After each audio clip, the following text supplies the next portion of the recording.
سلامونه دوستانو، په دې ویډیو کې به تاسو ته وښیم څنګه په یوازې یو موبایل کې څلور مسنجر، څلور واتساپ او نور ګڼ اپلیکیشنونه په جلا جلا اکاونټونو سره وکاروو.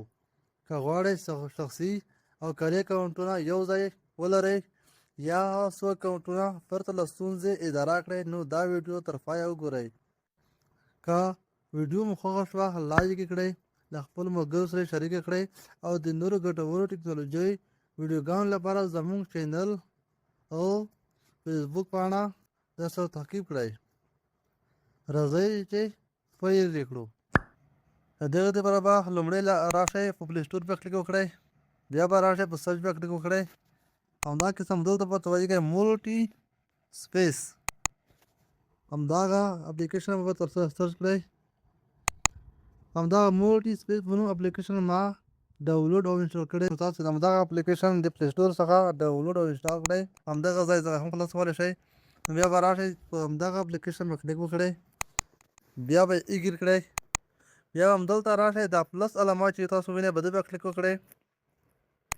بیا به راشئ پر دې مثال زه د دې لپاره واتساپ همدلته یو ځای بل هم راوړم، په دې واتساپ به کلیک وکړئ. دې ډول زه وړم بل واتساپ ورته راوړم، په دې پلس علامه کلیک وکړئ، بیا بل واتساپ هم راوړم، په دې واتساپ کلیک کوم، بیا یې کلوز کړئ. بیا به راشئ درې شول په بل راوړم، بیا واتساپ باندې کلیک وکړئ، کلوز یې کړئ. نو تاسو په دغه ایپ کې به یعنې په یو ایپ کې څلور اپلیکیشنونه د واتساپ راغله. په همدې ډول تاسو مسنجر هم راوړی شئ، ټلیګرام هم راوړی شئ. په همدې ډول سره څلور مسنجر هر اپلیکیشن تاسو غواړئ همدلته یې راوړلی شئ. څلور پیزان یې څومره زیات وي همدلته یې کولی شئ تاسو یې راوړئ. همدا څنګه کولی شو چې په یو اپلیکیشن کې واتساپ، مسنجر وغیره اپلیکیشنونه زیات اپلیکیشنونه راوړلو او هر اپلیکیشن کې ځان ته اکاونټ وکاروو. اپلیکیشن داخلي کې سره کوم ده، نو غواړم چې اوس یو د نوي اپلیکیشن ته داخل شم. زه کلیک کوم په دغې لومړۍ اپلیکیشن باندې واتساپ باندې، یو لږ متوجه شئ ورته. تاسو په دې کې نوی اکاونټ داخلولی شئ، نو ایګري ان کنټینیوز په دې به کلیک وکړئ.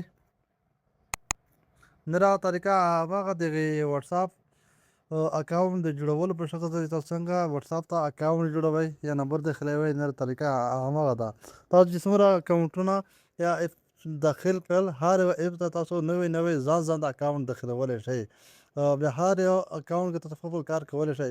مطلب دا دی چې تاسو په یو موبایل کې مختلف اکاونټونه په مختلف ایپس کې داخلولی شئ، لکه څنګه چې په یو څلور واتساپ دي، هر واتساپ ته مختلف اکاونټونه داخلولی شئ. که ویډیو درته ګټوره وه نو لایک یې کړئ، تبصره یا کمنټ وکړئ او سبسکرایب یې هم هېر نه کړئ. که کومه پوښتنه لرئ لاندې کمنټ سیکشن کې ولیکئ، خامخا به ځواب درکړم. تر بلې ویډیو پورې بخیر.